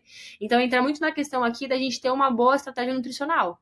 Porque se você tem uma boa estratégia nutricional, seja usando um gel natural, seja usando um gel químico, você vai ter suas calorias, os seus nutrientes importantes ali. O mundo ideal, ele realmente é muito relativo. Mas o que eu tenho para dizer no mundo ideal, a reposição de açúcar e sódio, ela não precisa necessariamente vir da Coca-Cola, gente, porque a Coca-Cola ela é muito defendida porque ela traz 2 ingredientes que são, né, extremamente demonizados, mas que no meio esportivo a gente busca, que é o carboidrato e o sódio. Mas com a quantidade de corante, com a quantidade de conservante, com a série de ingredientes cancerígenos que a gente sabe que a Coca-Cola tem, que causa tanta síndrome metabólica no mundo, né? Será que esse ingrediente, essa Coca-Cola, é a melhor opção em um cenário intestinal? Então vamos falar do seu intestino, que está ali super estimulado com a gente chama isso de velocidade intestinal. E é muito da saúde do intestino. Então a gente tenta manter o intestino mais saudável possível durante uma atividade física, durante qualquer coisa. Então quando a gente faz atividade física, o intestino tende a ficar um pouco mais sensível. O intestino do atleta é mais sensível, porque ele está o tempo inteiro sendo adrenalizado. E aí a gente coloca esse composto. né? Essa composição no intestino. Muitas vezes pode ser um causador, sim, de desconforto. Então a pessoa tá no pico da prova ali e essa Coca-Cola pode ser o causador disso. O atleta pode descobrir naquele dia ou ele pode descobrir treinando um dia e tentando a Coca-Cola. Mas ter uma opção que não seja a Coca-Cola é o melhor dos mundos, mas muitas vezes não vai ser, e tudo que você precisa é do sódio e do açúcar. Então a gente não pode ser ignorante em dizer, mas às vezes vai ser a opção que tem mesmo. E não vou nem falar do salaminho, gente. O salaminho tem uma série de opções melhores do que o salaminho, mas se for o salaminho nessa opção, é porque ele tem sódio. O salaminho não tem mais nada a agregar. Será que não tem nenhuma outra opção nessa quilometragem que tem um sódio para ajudar a gente? Ô, Isa, eu não quero para você ficar cancelado no mundo de ultra e falar Não mal de, vou, não de vou. salaminho e coca. Então, você está falando, se não ter outra opção, vai lá, come, Vamos com você pode esse. tomar É isso, isso. mas se tiver outra coisa nessa mesa, vamos pegar qualquer outra coisa, Sim, é o exemplo. incluindo comendo a mesa mesmo. Então. É o exemplo, vou trazer de novo o exemplo do carro. Se a gente está sem gasolina no meio da estrada, só tem um posto que você não faz ideia de qual posto é aquele, que tipo de gasolina que eles colocam ali. O posto não tem nem bandeira, você não faz ideia de onde é que você tá. Mas se você ficar sem gasolina, você vai chegar aonde? Você não chega, né? Então vamos comer esse salame, vamos comer essa Coca-Cola, mas é importantíssimo entender, gente, tem uma estratégia nutricional na mochila, não vamos usar eles, não. Vamos entender o que a gente precisa para o corpo da gente, é muito melhor e, enfim, agrega muito mais saúde, bem-estar, saúde, manutenção da saúde do intestino. Tem muitos pontos aqui que a gente consegue levantar a bandeira de comer à mesa, às vezes. Brincadeira. Então, muito fibre nessa mesa. Rápido, vamos falar sobre estratégia para corridas diferentes. Vamos supor, a gente tem um atleta mais ou menos comum, treinando, ele treinou tipo 1 ano para fazer o 10 km, o 10 mil, lá na sábado, em Belo Horizonte seria lá na Pampulha, São Paulo, eu não sei onde a maioria das provas acontece durante o fim de semana, mas os lugares clássicos. Então, ele vai correr, vamos falar, 40 minutos até 1 hora. Qual tipo de estratégia você tem? E vamos colocar tudo no contexto de natural. Essa semana, muitas pessoas foram compartilhando comigo essas receitas naturais. Vamos falar umas receitas naturais para essa pessoa, essa homem, mulher, que vai fazer essa 10 mil lá na Pampulha, lá no parque em São Paulo. Legal. A gente, considerando que ela vai fazer esses 10 quilômetros, ela vai poder ali, vamos pensar um pace de 6, né, de uma pessoa que treinou aí esse período, ela vai precisar de mais de 1 horinha, talvez, dependendo ali, né? Então, considerando esse a mais de 1 hora, justamente para ela conseguir terminar a prova bem, aquela sensação, eu costumo brincar com o atleta, que a sensação de atropelamento que a gente tem depois de uma prova, obviamente, dependendo da distância, esse atropelamento vai acontecer pelo desgaste físico.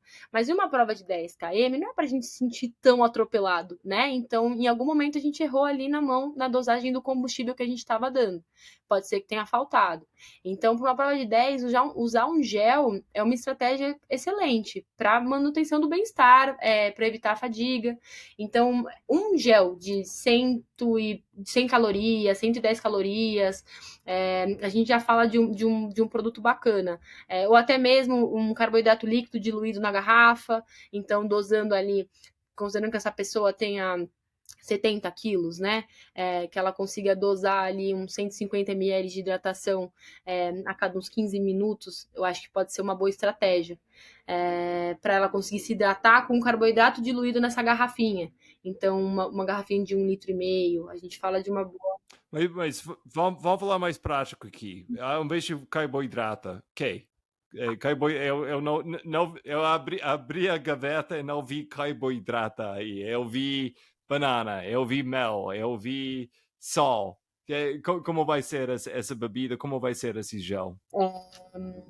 Eu acho importante para essa bebida a gente conseguir diluir uma, uma polpa de fruta, se a gente tiver uma polpa de fruta, que seja de maracujá, voltando mais para uma menor densidade. Então, não uma polpa que seja muito concentrada.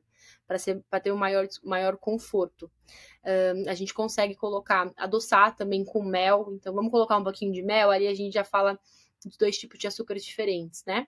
Vamos pensar talvez em um pouquinho de sacarose, então vamos trazer o açúcar, vamos pensar em adoçar com uma colherzinha de açúcar, acho que a gente consegue chegar numa boa concentração, e sal de cozinha, uma colher de sopa de sal de cozinha talvez já seja suficiente para essa atleta já. Em um isotônico que a gente vai produzir ali, né? Para uma atleta de 10, Tá jogando isso numa garrafa com uma água? garrafa com água de 1 litro, né? De menos de 1 litro, pode ser uns 900 ml também. Legal, legal. E para o gelzinho, tipo, que você vai colocar para fazer um gel Um caseiro? gel caseiro, eu usaria tâmaras. Vamos usar um liquidificador, hein, gente?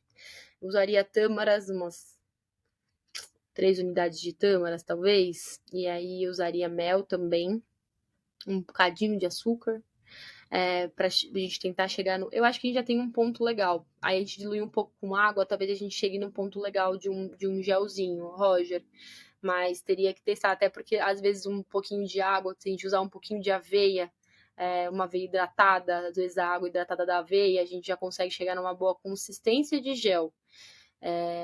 Pode ser uma boa opção, de uma opção natural e energética para essa pessoa também. Até porque, por exemplo, num cenário onde alguém quer comer uma fruta seca, a quantidade de fibra pode ser completamente desconfortável, né? Então, uma banana no meio da atividade talvez não seja legal, essa pessoa não consiga continuar a prova sem regurgitar essa banana. Então, é muito importante, independente da receita natural, a gente minimizar o máximo possível as concentrações de fibras. As fibras causam desconforto. E aí o conceito é básico, gente. O nosso corpo precisa, para ele desfazer uma fibra, a fibra ela é uma estrutura um pouco mais grossa dos alimentos, né? Aquilo que o nosso dente precisa fazer mais força para mastigar. Se isso chega no nosso intestino, o nosso intestino também precisa de mais peristaltismo, que é o movimento de quebrar essa fibra. Eu migro corrente sanguínea do meu músculo, que está ali fazendo aquela atividade física, para ir para o intestino, para a gente conseguir digerir aquela partícula fibrosa. Por isso que é um detalhe importante a gente sempre pensar na consistência dos alimentos que a gente está manipulando numa receita natural. Por isso que é importante a gente ter muita atenção com a consistência. Porque pode ser o desconforto gástrico, ele não acontece só porque o alimento foi mal mastigado ou porque ele não foi devidamente amassado, porque se a característica dele tiver fibra e a gente não conseguir quebrar essa fibra antes da ingestão, num processo de liquidificação, etc., isso vai fazer um desconforto e isso é fisiológico. O corpo precisa do peristaltismo intestinal para desfazer essa fibra. E se a gente migra sangue para lá, a gente tem uma queda do que é a nossa performance, pode ser que seja pouco, mas tem, e o intestino precisa trabalhar no meio de uma prova. Não é muito legal o intestino trabalhar no meio de uma prova, porque ele já está hiperestimulado com a própria atividade ali. Não, legal. E sobre tocar esses alimentos diferentes que a gente está colocando, a gente já falou sobre criando uma variação de carboidrato é importante, a gente falou sobre sódio como é importante. Uns ingredientes que fica repetindo nessas receitas eu recebi essa semana na Insta, a beterraba. Beterraba foi muito suco de beterraba, beterraba, beterraba. O que há com beterraba? A beterraba, ela é fonte de nitrato. O nitrato, ele é um nutriente, um super nutriente, eu adoro o nitrato. É um íon, na verdade. Ele auxilia muito no processo de dilatação celular. Se eu tenho uma célula com uma dilatação privilegiada, eu tenho uma célula que irriga melhor e é melhor oxigenada. Quanto maior essa dilatação, mais oxigenação a gente tem nessa célula. Esse é o estímulo. A beterraba é uma fonte riquíssima de nitrato, mas, gente, ponto de atenção, precisa de muita beterraba para ter uma boa concentração de nitrato. Muita beterraba mesmo, não dá pra colocar aqui um pouquinho de beterraba. É que eu não gosto muito de beterraba, vou colocar só um pouquinho. Não precisa, pra gente ter uma boa concentração de nitrato, para essa função vasodilatadora, que de fato dilata o vaso sanguíneo, a gente reduz essa resistência, a oxigenação melhora. O benefício do nitrato ele é indiscutível, mas a porção de beterraba ela precisa ser bem alta para a gente conseguir ter esse tipo de função. Então é importante a gente ter atenção para essa manutenção, e até mesmo do íon nitrato, né? Porque o íon nitrato ele pode ter interação com o oxigênio ali. Então a mesma coisa quando a gente fala de Abri uma maçã, cortei uma maçã. Em um período curto de tempo, essa maçã escurece. Porque ela tem a ação do oxigênio, né? Que a gente tá vivendo. O abacate, quando a gente corta, ele também escurece. A laranja, se a gente deixa muito tempo aberto, oxida praticamente toda a vitamina C. A beterraba, se ela não tiver um bom mediador de conservante direto, até mesmo uma própria vitamina C espremida, tentar entender um antioxidante específico, ela também pode oxidar esse nitrato. Então é preciso olhar um pouquinho de atenção na concentração de beterraba. Mas que a beterraba é incrível, incrível. Como fonte de nitrato. Boa, boa. Não, é 12 é um pouquinho muito importante. Acho que a gente vai vendo, tipo, uma pesquisa que fala esse alimento que beterraba tem é muito bom. Então, a gente acho que vai ser tudo para tudo. Só come beterraba, mas, como você falou, a quantidade, às vezes... Qual tipo de quantidade a gente está falando? Porque eu vou falar bem honesto, quando eu comecei, eu estava muito rojo natural. E eu achei, esse foi 2015, tipo, quando eu estava entrando muito no mundo de ultra. E não, eu li essas pesquisas sobre beterraba. Eu comecei, tipo, dias antes, só tomando suco de beterraba, suco de beterraba, comendo beterraba, enquanto eu estou tomando suco de beterraba, dias antes, mas quanto beterraba você tem que comer e tomar para chegar num nível Um razoável? quilo de beterraba tem, em média, 1.300 miligramas de nitrato, que é essa molécula, enfim. Então a gente fala de 1 grama de nitrato. É, eu realmente estou com um delay das concentrações ideais de nitrato para a gente falar de vasodilatação. Até porque, gente, o nitrato é algo que precisa ser saturado, Roger. Então é isso que você falou. É consumir todos os dias, é tomar suco todos os dias. O nitrato não é, por exemplo, como a cafeína, que a gente vai tem efeito pontual, né? Usou a cafeína, ela tem seu efeito. Não, o nitrato a gente também deve ter um consumo frequente para observar os seus benefícios. Então é beterraba todo dia, e aí quando a gente fala de 1 grama por dia, eu acho que a gente fala de uma boa concentração, mas eu acredito que ainda tenha que ser uma concentração um pouco maior. Tô com desse dado na minha mente, assim, mas vou compartilhar depois com um pouco mais de detalhe com vocês. Mas o dado que eu sei é que 1 quilo tem mais ou menos 1 grama. Uau, 1 quilo. Eu tô imaginando que um quilo de beterraba. Nossa, é outra coisa com isso, uma coisa. Várias vezes eu tinha, durante essa época de muita beterraba, eu esqueci durante a prova que eu tomei beterraba para 8 famílias antes da prova e eu ia parar para fazer xixi.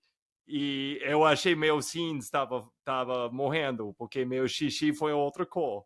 Várias vezes eu fiz isso. E eu, tipo, não, não, não. Relaxa, foi aquela quilo de beterraba eu tentei tomar. Um, então, eu acho que então, a gente começou alguém de 10 quilômetros, uma maratona. Uma maratona para mim foi marcante, onde eu tinha que aprender mesmo. Você tem que tomar alguma coisa, você tem que beber alguma coisa, ou caloria. Se não, tem esse famoso, depois, tipo, 36 quilômetros de uma maratona, e famoso, pessoas vai morrendo. Tudo tá tranquilo, ótimo, até 36 quilômetros, e depois você vai morrendo rápido. Então, entra essa ideia de tomando coisas. Para muitos corredores, fica mais importante depois dessa. Então, uma maratona e ainda mais. Que a gente tá. Você já tocou muitas coisas importantes, tipo de quantidade de carboidrato, o corpo tem a capacidade de consumir. No fim, com uma ultramaratona, é impossível. Você vai gastar calorias e você vai tomar calorias. É impossível você vai tomar igual. Você sempre vai ficar no buraco. Uhum. Mas explica um pouquinho como seria seu plano para alguém que vai fazer 42 quilômetros ou ainda mais, tipo, para não ficar tão profundo no buraco. Sim, Roger, eu vou até trazer aqui, dei uma pesquisada rápida.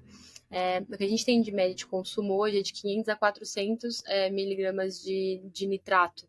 É, por dia ali, né? Então a gente fala de pelo menos meio quilo de beterraba por dia, em suco, ou qualquer outra, né? Porque se 1 quilo tem em torno de 1 grama, a gente precisaria de pelo menos essa concentração.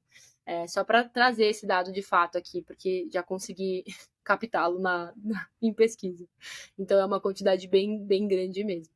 E aí, respondendo a sua pergunta, esse déficit vai acontecer. E é por isso que existem estratégias pré-prova, é por isso que a gente fala de manutenção de glicogênio muscular, é por isso que a gente fala de preparo nutricional para uma prova. Por exemplo, um atleta que quer fazer uma maratona e todos os dias treina em jejum, ele vai estar depreciando esse glicogênio muscular que ele tem ali diariamente. É difícil ele ter um estoque regular, né, para que essa prova aconteça. A gente fala muito sobre o carb load, né, que é um dia antes dessa prova. Eu tenho, enfim, até separei aqui pra gente conversar sobre isso, mas uma corrida com 24, uma corrida de 1.000 quilômetros, né, que pode durar ali até 5 dias em média. A gente fala de até 60 calorias, com gasto diário de 8.600, 13.000 calorias. A gente não consegue repor essas calorias, né? A gente não é humanamente impossível a gente conseguir repor tudo isso. É preciso uma demanda de suplementação, uma demanda alimentar muito alta. Então, a gente esbarra em dois processos: o de treinamento, que é preciso que esse indivíduo esteja treinado o suficiente, e treinado também em relação à nutrição, para que a gente consiga ter momentos de uma boa alimentação. É preciso se alimentar de uma forma adequada. Mas muitas vezes, humanamente, não é possível, até pelo que a gente vê em estudo e etc.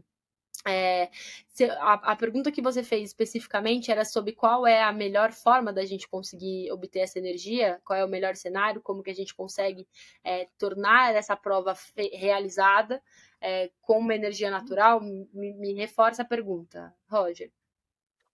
No fim, é tipo, o que muda entre essa pessoa que fez 10 mil lá na Pampulha e a pessoa que vai fazer uma prova de 5 horas ou mais? Uhum. O plano por hora vai mudar, na sua opinião? É tipo, a gente vai entrar coisas, tem necessidade de comer mais gordura, talvez, ou muda, e como muda? Legal. Muda, a gente precisa adaptar. Às vezes entrar com carboidrato até antes do que seria, por exemplo, a pessoa que fez 10, ela vai utilizar um gel ali no meio ou uma bebida carboidratada, mais para finalizar aquela prova, né? O estoque dela foi depreciado um pouquinho antes ali, daquele momento onde ela vai ingerir um carboidrato. A gente precisa entrar em um estado de cautela para um atleta que vai praticar uma atividade por um tempo maior. Então, a inserção do carboidrato ela é um pouco antes, a diluição desse carboidrato em pó ela também é maior, em uma quantidade até antes. Carb load também, a gente precisa ajustar esse carboidrato, às vezes até dias antes dessa prova. Muitas vezes numa prova bem mais curta, a gente faz uma refeição, o jantar antes da prova, por exemplo, com a maior concentração de carbo. É importante no dia da prova a gente ter a ingestão de carboidratos de baixo índice glicêmico, algumas horas ali razoavelmente antes da prova também, para que a gente não tenha esse pico no início da prova. Muda porque a gente precisa pensar numa perda geral da pessoa. Muda porque a gente precisa pensar na não hiperidratação dessa pessoa. Então, não dá para usar só carboidrato líquido, por exemplo. É preciso treinar o intestino para outros tipos de carboidrato. Vão ser gomas, vão ser géis, como a gente vai conseguir adaptar isso. E aí tem toda a questão do próprio intestino, do desconforto gástrico de estar administrando esse carboidrato. Então, a estratégia nutricional para cada um desses casos, ela pode variar muito. Quando a gente fala de um ultramaratonista, a gente precisa repor sim a proteína, a gente precisa repor sim a gordura, gordura de cadeia média, nunca gordura de cadeia longa, para que a gente estimule até essa queima de gordura do próprio organismo. É preciso uma concentração razoável de gordura de cadeia média de ingestão para uma queima cada vez mais específica dessa gordura, que a gente sabe que no ultramaratonista a gente vai usar. Não tem como, em um determinado momento a gente vai estar catabolizando, vai estar nesse processo de gliconeogênese muito voltado para a gordura, em um estado onde o paciente tem, o cliente tem, o atleta tem essa gordura, porque em muitas situações um atleta de endurance não tem um aporte de gordura, de massa muscular gordurosa ali para que a gente consiga queimar de fato. Então é preciso ter uma estratégia voltada para esse macronutriente também. E proteína, um ajuste mínimo, porque a proteína também pode ser completamente indigesta, mas para um ultramaratonista é preciso ter uma adequada ingestão de proteína também em determinado momento da atividade, justamente por conta do catabolismo muscular. E aí até mesmo a glutamina, que é uma das primeiras proteínas que são catabolizadas ali durante a atividade. Então, vamos entrar isso para. A gente está chegando ao fim aqui de novo. Tem muitas coisas, eu quero voltar para episódios inteiros aí, mas eu acho que você está fazendo mágica aqui de explicar coisas tão claramente, tão rápido. É uma monte de informações você tá compartilhando aqui. Já recebeu várias aulas aqui. Mas vamos entrar nesse mundo de suplementos. Você falou de glutamina aqui. Isso é uma coisa que você entra em qualquer lugar de suplementos, qualquer mercado. Você vai ver uma lata disso, um jar disso. Você vai ver creatina, você vai ver cafeína, esse tipo de estimulantes. Uh, Quais um corredor precisa? Quais suplementos um corredor precisa, na sua opinião? Ou tem que prestar mais atenção? Legal.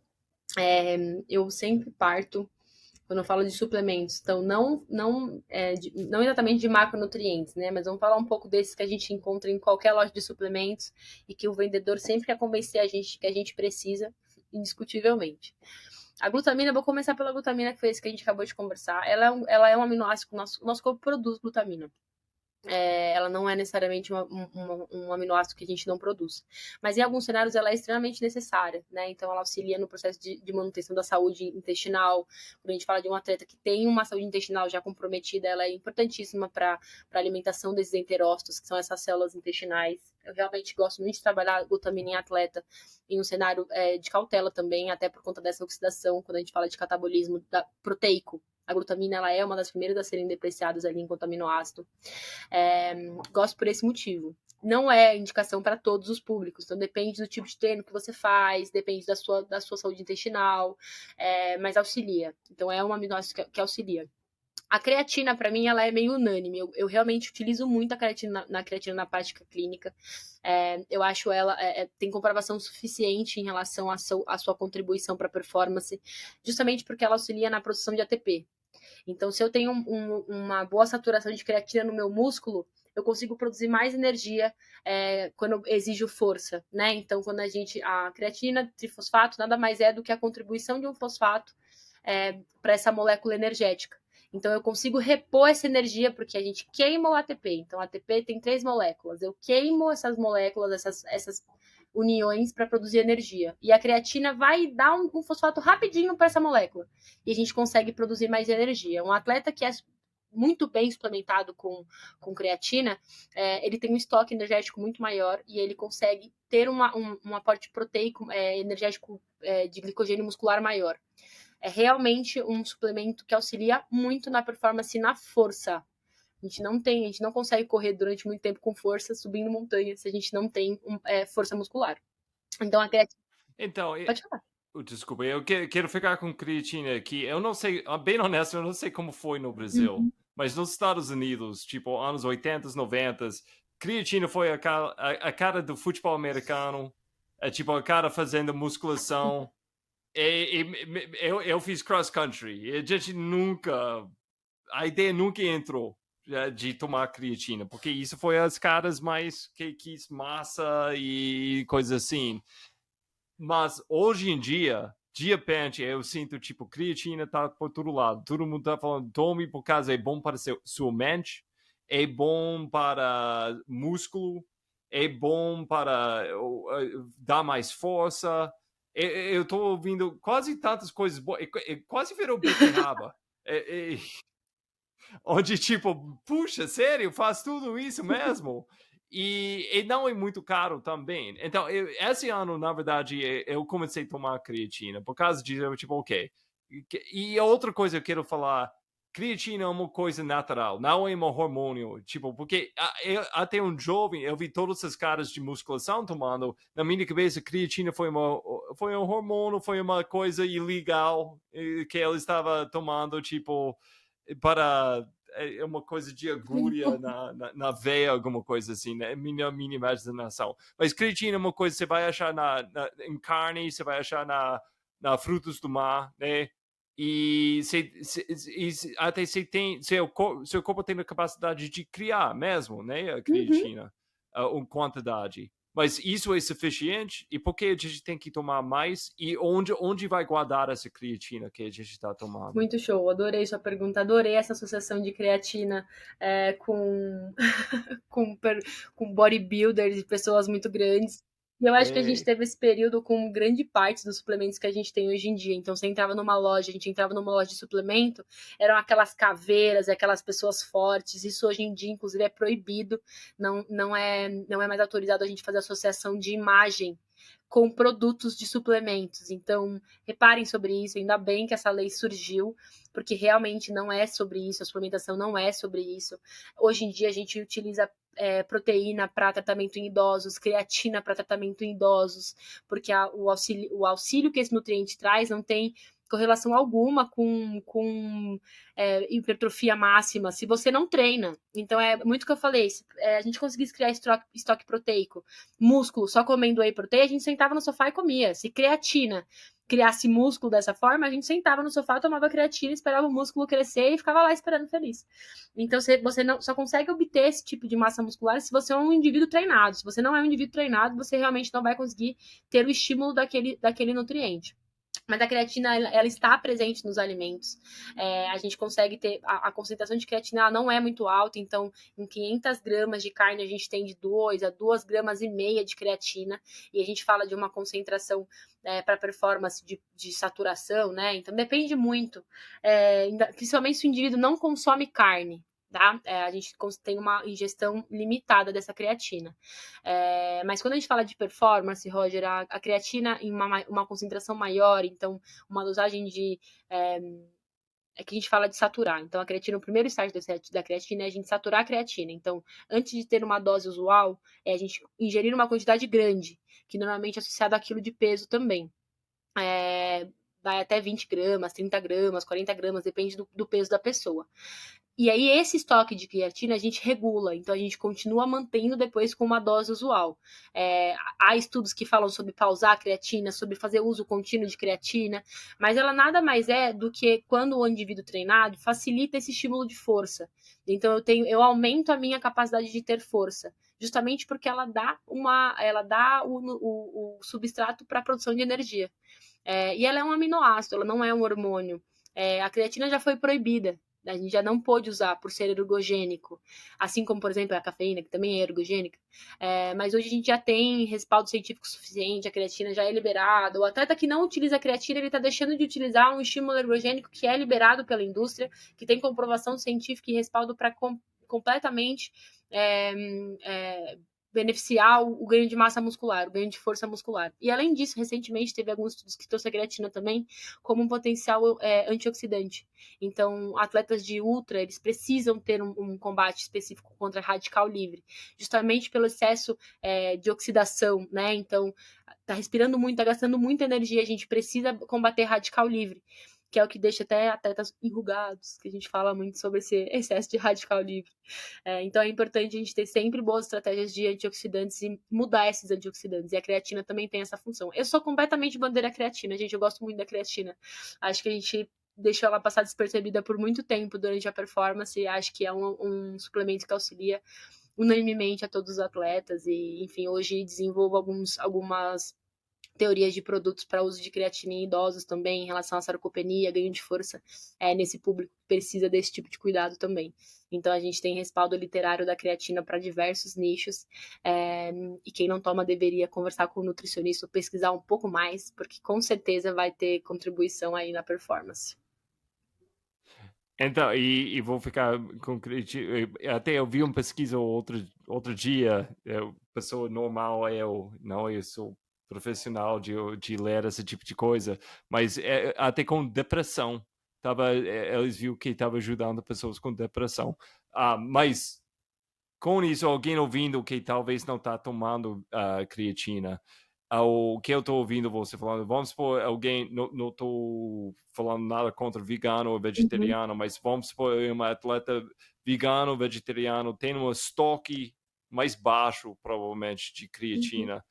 Então, o que eu vi você falando aí, para tipo, vamos supor, 20, 30 dias, elas têm que tomar uma quantidade um pouquinho maior, tipo, vamos supor, 5 gramas, não quero falar o número exato, mas é um pouquinho maior para chegar no ponto razoável de saturação de creatina. É isso, Uhum. né? É que a creatina, ela é o suplemento creatina, né? Ele é um suplemento de produção sintética. Então, não tem um boizinho ali. A gente pega essa molécula, não tem um animal ali, né? A gente pega essa molécula e replica essa molécula na indústria. Ainda assim, é uma fonte a partir de. É uma fonte sintética, não é uma fonte natural, né? Mas o vegano, o vegetariano, ele costuma ter uma concentração menor porque ele não ingere os alimentos fontes. Então, por exemplo, se eu ingiro carne, eu tenho uma concentração maior de creatina ingerida ali. Se eu não ingiro, eu não tenho uma concentração de creatina, que é a principal fonte de creatina do segmento alimentar. O atleta vegetariano, o atleta vegano, ele precisa de uma concentração maior porque ele já não tem isso. E isso, gente, dá para pedir abertamente para as nutricionistas de vocês, viu? Então, quando ela fizer a dieta, dá para entender quanto eu ingiro de creatina, porque isso é um dado que a gente tem dentro das tabelas de composição alimentar. E aí a gente consegue, dentro disso, saber quantos suplementos você precisa. E aqui é até uma bandeira que eu levanto para a nutrição. Então, os cálculos que nós fazemos, eles são extremamente complexos para entregar a individualidade dos pacientes. A dose usual de Uhum. creatina são 3 gramas por dia. Inclusive que a gente encontra na maior parte dos suplementos, vem a dosagemzinha de 3 gramas. Mas para muitos atletas a concentração não é suficiente. Se é um atleta, eu mesmo tenho um atleta de basquete que tem 120 quilos, 3 gramas de creatina para ele é uma dose muito baixa mesmo.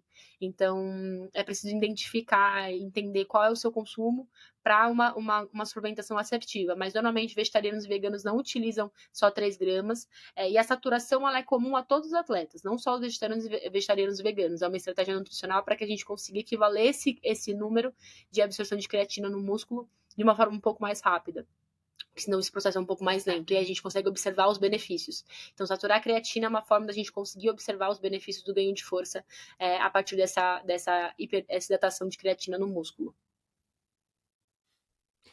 Só para voltar a coisa de, eu falei vegetarianos, veganos, mas no facto é meio tipo, quase chegando ao ponto da beterraba. Para chegar no ponto, vamos supor, você é uma atleta tentando chegar no ponto de pico, para consumir na comida creatina suficiente, acho que seria quilos de carne, você tem que comer todos os dias, nem só um dia, nem só um churrasco. Tipo, todos os dias você tem que tomar uma quantidade absurda de carne para chegar no ponto razoável para uma atleta tentando dar total, tipo, normalmente. Então, isso não foi uma coisa contra vegetarianos, veganos aí. Um, então, e vamos tocar rápido. Cafeína, pessoas adoram ver cafeína no gel, na bebida para eles não, cafeína, eles vai diretamente para esse gel, porque provavelmente eles não sabem o resto dos ingredientes, eles tipo, tanto faz, cafeína, eu quero. Estimulantes assim, que é melhor, que é pior, como a gente pode consumir isso do jeito melhor? Adoro falar de cafeína. Cafeína também é outro suplemento que tem muita comprovação. Auxilia na performance, diminui sensação de fadiga, é extremamente adrenérgico. A cafeína é excelente. Tem muito respaldo científico, gente, em relação à cafeína na performance. Hoje a gente já tem opções de cafeína. Hoje a gente já entende as concentrações de cafeína nos alimentos. Então, vou dar até o exemplo da Mombora, que a gente utiliza a cafeína alimentar. Então, o que a gente tem de concentração de cafeína nos suplementos da Mombora é a partir do Guaraná e a partir do café. 99% da indústria usa cafeína nidra. A cafeína nidra, ela é um potencial irritante gástrico. Então, as pessoas que têm desconforto intestinal, que têm quadros diarreicos, muitas vezes não é nem atrelado ao carboidrato em si, porque o carboidrato é um desconforto, causa desconforto gástrico se não treinável, é importante a gente adaptar essa suplementação. Mas quando a gente fala de cafeína, isso é muito mais potencial, principalmente quando a gente fala de um produto que tem a cafeína, anidra e maltodestrina, são 2 irritantes gástricos associados. Mas a cafeína, ela é um adrenérgico, ela é excelente, ela é termogênica, a gente consegue utilizá-las em diferentes estratégias, mas assim como, por exemplo, o carbo é um nutriente que a gente consegue utilizar de base alimentar. Ah, Isa, mas 200 miligramas com cafeína, 200 miligramas com guaraná, depende das suas concentrações. A gente fala hoje de 200 miligramas porque é uma quantidade liberada pela indústria, mas muitas vezes é uma superdose, né? Você tomar todos os géis com cafeína com 200 miligramas, muitas vezes não é uma boa estratégia. A cafeína ela deve ser utilizada estrategicamente, né? Senão ela hiperestimulada também causa muito desconforto gástrico. É importante saber utilizar a cafeína, mas a cafeína também é um outro suplemento que indiscutivelmente pode trazer muita ajuda ergogênica durante uma prova, principalmente de uma prova de longa duração também. Longa, curta, 2 cenários. Muito boa a cafeína. Então, para fechar, porque, nossa, foi muitas informações que eu já falei. Eu acho que eu tenho que ouvir esse episódio mais 3, 8 vezes, só para entender tudo que acabou de acontecer aqui. Porque foi, nossa, foi uma formação agora mesmo que aconteceu aqui. Mas quais tendências, quais coisas você está vendo no futuro? Vou falar bem honesto. É tipo, então, a gente passou muito tempo com só comida natural, só coisas naturais, milhões de anos. E eu lembro, vou colocar uma idade em cima de mim agora mesmo. Eu lembro quando eu estava correndo no colégio, anos 90, e tipo, essa ideia de comer, a única coisa que você tinha para corredores nessa época, lógico, tinha Gatorade, mas para comer tinha Power Bars. O Power Bars, você não pode imaginar uma coisa mais nojenta. Tipo, foi péssimo, mas toda vez que a gente estava correndo para uma prova, você ia arrancava, e foi muito difícil para mastigar, você fica grudado no seu dente, mas por amor de Deus, eu tinha tipo 15 anos nessa época, foi tipo, eu tô comendo ciência. Então eu tinha essa ideia, tá funcionando porque eu vou correr muito rápido porque ciência tá comigo, né? E eu lembro claramente quando a primeira vez que eu estava lendo a história do cara que criou o Cliff Bars. E ele estava falando, tipo, não, eu passei anos criando receitas na cozinha. Eu, tipo, o quê? Você pode fazer gels e bars de energia na cozinha? Eu nem sabia que foi possível. Para mim, é ciência puro. Então, mas hoje em dia, eu estou vendo muita divisão aqui. Você tem não quero falar um é ciência, um não é ciência, porque mas um é mais coisas não é tão natural e outros mais focado nesse lado mais natural. Quais tendências você está vendo no futuro? E você está vendo pessoas indo mais para laboratório, tipo laboratório no futuro, ou mais nesse lado natural? Roger, eu adoro essa pergunta em relação ao futuro da nutrição esportiva, porque o que um dia foi o passado da nutrição esportiva, hoje é o futuro de outros nichos, assim. Foi justamente porque um dia a gente isolou alguns nutrientes para conseguir contribuir com o esporte, que é uma prática que exigia mais questão absortiva, que exigia uma maior concentração de algumas coisas, que hoje a gente consegue contornar uma série de distúrbios metabólicos, de doenças que a gente tem atualmente. Eu acho que a gente deu passos largos em relação à suplementação para contribuir com a humanidade de uma forma geral, o que foge ao esportivo. Mas eu acredito que alguns desses passos nos geraram resultados suficientes para que a gente entenda que uma base natural, ela também é suficiente e ela também está atrelada à performance. Então, a gente tem um cenário atual onde as pessoas atrelam diretamente performance ao produto mais químico possível, que tenha mais nomes difíceis e associações que a gente não saibam de onde vem, que é aquela coisa do começar a fazer uma atividade física e imediatamente precisar comprar todos os suplementos da loja de suplementos, porque aquilo vai fazer com que a força haja obtenção de força, haja obtenção de velocidade, e a base disso sempre vai ser a alimentação. O indivíduo suplementado e não alimentado, esse indivíduo ele ainda assim vai ter algum gargalo, justamente porque a base disso é a alimentação.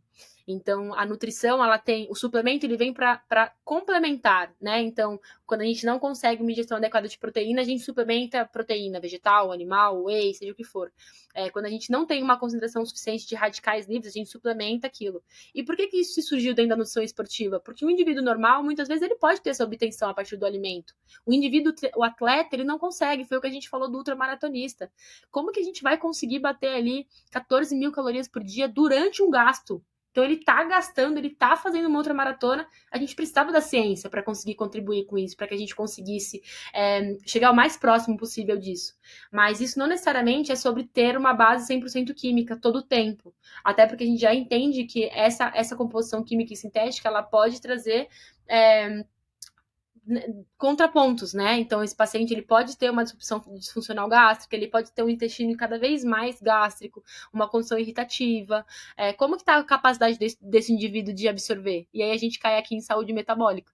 Eu posso ter um suplemento maravilhoso, mas se eu não tenho capacidade de absorver porque eu não tenho um ambiente intestinal saudável, eu não tenho uma saúde metabólica suficiente, que foi o que a gente falou lá fora, lá atrás, né? Ter um começo e sustentar esse começo com uma boa qualidade do que a gente consome. E eu acho que isso é o futuro não só da nutrição esportiva, isso é o futuro da nutrição de uma forma geral. A gente ultraprocessou muita coisa, a gente trouxe muita coisa para dentro do laboratório, sem saber muito bem a evolução disso, sem saber muito bem os contrapontos que a gente tem disso, e hoje a gente está aqui debruçado em laboratório também para entender quais são os riscos desses consumos que a gente normalizou. E uma humanidade completamente obesa, com um monte de doença crônica, que está muito associado ao ultraprocessamento desses alimentos. Então, talvez a gente tenha que ter um olhar mais cirúrgico para o que a gente consome, porque esse futuro não é daqui a muito tempo, esse futuro está acontecendo. E a gente precisa, hoje as indústrias elas precisam olhar com mais carinho para o que elas oferecem para a gente, e a gente ainda com mais critério para o que a gente escolhe consumir. Nossa, Isa, muito obrigado. Como eu já falei, igual tipo um gel, você pegou muitas coisas e colocou num sachê tão pequenininho, tipo, tão concentrado. Então, muito obrigado, porque foi sensacional essas informações que você compartilhou com a gente aqui no outro lado hoje. E se alguém quer achar mais do seu trabalho e mais sobre você, vai ser na Insta, onde está melhor Gente, eu lugar? sempre brinco que eu fico devendo um pouco essa expectativa de um Instagram cheio de artes do Canva, com direcionamentos sobre temas, mas o meu trabalho ele pode ser encontrado nos próprios posts da Mombora. Eu me orgulho muito de fazer uma composição de conteúdo diretamente com o pessoal do marketing ali. E no Instagram da Posiciona Brand, que é a agência de marketing que eu fundei aí há poucos meses também, mas com o intuito de que a gente consiga trazer tudo que a indústria faz de uma forma traduzida para o ambiente, para o segmento nutricional e para o público final. Então, essa é a missão que eu tenho com a agência, essa é a missão do meu trabalho. Eu realmente amo a nutrição descabidamente, assim. Fico muito feliz pelo seu convite. Aí já, né, sendo um pouco mais condizente com toda a nossa conversa, a Mombora tem muito a ver com essa questão natural e com pessoas que trazem, levantam essa bandeira como você, e o nosso objetivo está sendo expandir essa questão de provar que não necessariamente a gente precisa ser sintético ou químico e ser atrelado à performance e bem-estar e fazer bem para o meio ambiente, então contribuir com todo um ecossistema. E acho que a minha missão dentro da nutrição, trabalhando diretamente com as indústrias, é isso, é conseguir trazer responsabilidade em relação ao ecossistema que estamos inseridos. A nutrição, não tem como a gente falar de nutrição sem falar de saudabilidade, sem falar de meio ambiente, sem falar de sustentabilidade, está tudo muito atrelado. E eu acho que o Ultralado traz muito bem essas pautas, então é um privilégio imenso ter. Meu Deus, Isa, você tem que parar porque você acabou. Meu calendário tá cheio agora. Tudo que você acabou, essas últimas, tipo, 3 minutos, vai ser o próximo ano para mim de episódios para fazer com vocês, seus amigos e outras pessoas, porque você tocou todos os assuntos que tá muito importante aqui no outro lado. Você tocou bem em cima de cada uma aí. Meu Deus, parabéns. E Então, Isa, muito obrigado por seu tempo. Todo mundo ouvindo, vai lá, na Mambora, na Insta mesmo, você vai achar a Isa, o trabalho dela. E, nossa, muito obrigado. E estou falando tchau, mas em breve você está de volta para explicar todas essas coisas, ainda mais com mais profundidade. Mas hoje foi um jeito incrível para começar essa conversa. Tá joia, Roger. Muito obrigada. Conta comigo sempre que necessário, sempre que quiser, estarei por aqui. Vai ser sempre um privilégio danado. Super beijo, pessoal. Obrigada pela E, escuta. e boas trilhas naturais para todo mundo aí. Vamos lá, pessoal. Tchau, tchau. Então.